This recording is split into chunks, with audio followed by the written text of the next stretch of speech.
ഗവർണർക്കെതിരെ പ്രതിഷേധം കടുപ്പിക്കുകയാണ് SFI. ഇപ്പോൾ തിരുവനന്തപുരത്ത് ഗവർണർക്കെതിരെ പ്രതിഷേധമുണ്ട്. ആ ദൃശ്യങ്ങളാണ് നമ്മൾ കാണുന്നത്.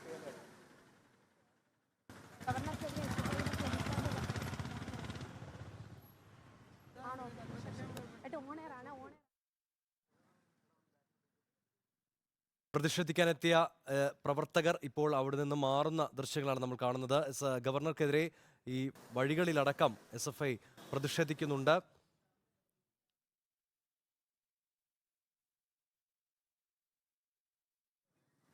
താങ്കൾ എന്താണ് മനസ്സിലാക്കി വെച്ചിരിക്കുന്നതടക്കമുള്ള കാര്യങ്ങളാണ് ഈ ബാനറിൽ SFI ഗവർണർക്കെതിരെ ഉന്നയിക്കുന്നത്. എന്തായാലും തലസ്ഥാനത്ത് SFI പ്രവർത്തകർ പ്രതിഷേധിക്കുന്നുണ്ട്. വഴിയിലുടനീളം ഗവർണർക്കെതിരെ പ്രതിഷേധം സംഘടിപ്പിക്കാൻ തന്നെയാണ് തീരുമാനം. പാളയം സംസം ഹോട്ടൽ പരിസരത്ത് നിന്നുള്ള ദൃശ്യങ്ങളടക്കം അവിടെ അടക്കം ഇപ്പോൾ പ്രതിഷേധമുണ്ടെന്ന് മനസ്സിലാക്കുന്നു. അഞ്ജു ജയപ്രകാശാണ് ചേരുന്നത്. അഞ്ജു, വിശദാംശങ്ങൾ.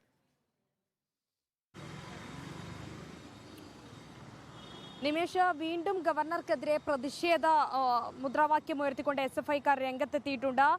ഇപ്പോൾ കഴിഞ്ഞ ദിവസങ്ങളിൽ സമാനമായിട്ടുള്ള പ്രതിഷേധം തന്നെയാണ്. പ്രതിഷേധത്തിൽ നിന്ന് ഒരു ഇഞ്ച് പോലും പുറകോട്ടില്ല എന്ന നിലപാടിൽ തന്നെയാണ് SFI ഉള്ളത്. ഇപ്പോൾ ഇവിടെ ഒരു പ്ലക്കാർഡ് പിടിച്ച് നിൽക്കുന്നുണ്ട്. റൈറ്റ് ടു പ്രൊട്ടസ്റ്റ്, അതായത് article 19 of the constitution of India എന്ന് പറഞ്ഞ് ആർട്ടിക്കിൾ 19ന്റെ വിശദാംശങ്ങൾ എഴുതി പിടിച്ചിട്ടുള്ള ഒരു പ്ലക്കാർഡാണ് ഉയർത്തിപ്പിടിച്ചിരിക്കുന്നത് SFI. ഒപ്പം തന്നെ ഫിയർലെസ് 53 SFI ക്യാ സമസ്യ എന്ന് പറഞ്ഞിട്ടുണ്ട്. ഹിന്ദിയിലും ഇംഗ്ലീഷിലും അടക്കം എഴുതിക്കൊണ്ടുള്ള ഒരു മുദ്രാവാക്യം അടക്കം ആണ് ഇവിടെ SFI ഉയർത്തിയിരിക്കുന്നത്.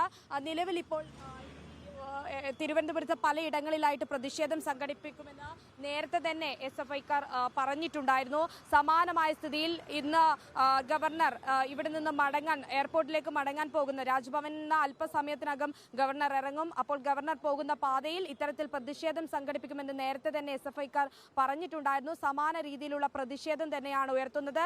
പക്ഷേ ഇത് ഇത്തവണ കരിങ്കൊടിയല്ല, പകരം ചില മുദ്രാവാക്യങ്ങൾ, ചില വാചകങ്ങൾ ഉൾക്കൊള്ളിച്ചുകൊണ്ടുള്ള പ്രതിഷേധം. എന്തായാലും പ്രതിഷേധത്തിൽ നിന്ന് പുറകോട്ടില്ല എന്ന മനോഭാവത്തിൽ തന്നെ ഗവർണർക്കെതിരെ പോര് മുറുകിക്കൊണ്ട്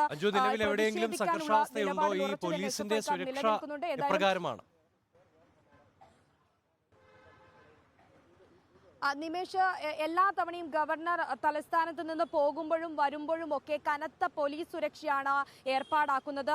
പലയിടങ്ങളിലടക്കം പോലീസ് പട്രോളിങ്ങും ഒപ്പം തന്നെ പോലീസ് കാവലിലുമാണ് രാജ്ഭവനിൽ നിന്ന് ഗവർണർ പുറത്തേക്ക് ഇറങ്ങുന്നതും ഒപ്പം തന്നെ അകത്തേക്ക് കയറുന്നത് അടക്കമുള്ളത്. എന്നാൽ സമാന രീതിയിൽ തന്നെ ഇന്നും സമാന രീതിയിൽ നമുക്ക് ദൃശ്യങ്ങളിൽ കാണുന്നത് പോലെ പോലീസും പരിസരങ്ങളിലുണ്ട്. വലിയ തരത്തിലുള്ള പോലീസ് സുരക്ഷയടക്കം ഒരുക്കിയിട്ടുണ്ട് ഈ പരിസരങ്ങളിലൊക്കെ. അതായത് പ്രതിഷേധം കടുപ്പിക്കുകയാണ് SFI. ഗവർണർ പോകുന്ന വഴിയിലുടനീളം ഇപ്പോൾ SFI ബാനറുമായി എത്തുന്നുണ്ട്. റൈറ്റ് ടു പ്രൊട്ടസ്റ്റ്, പ്രതിഷേധിക്കാൻ അവകാശമുണ്ട്. താങ്കൾ എന്താണ് മനസ്സിലാക്കിയിരിക്കുന്നതടക്കമുള്ള കാര്യങ്ങളാണ് ഈ ബാനറിൽ SFI ഉന്നയിക്കുന്നത്. എന്തായാലും വഴിയിലുടനീളം പോലീസിന്റെ സുരക്ഷയും ശക്തമാണ്. അഞ്ജു ജയപ്രകാശാണ് വിവരങ്ങൾ നൽകിയത്.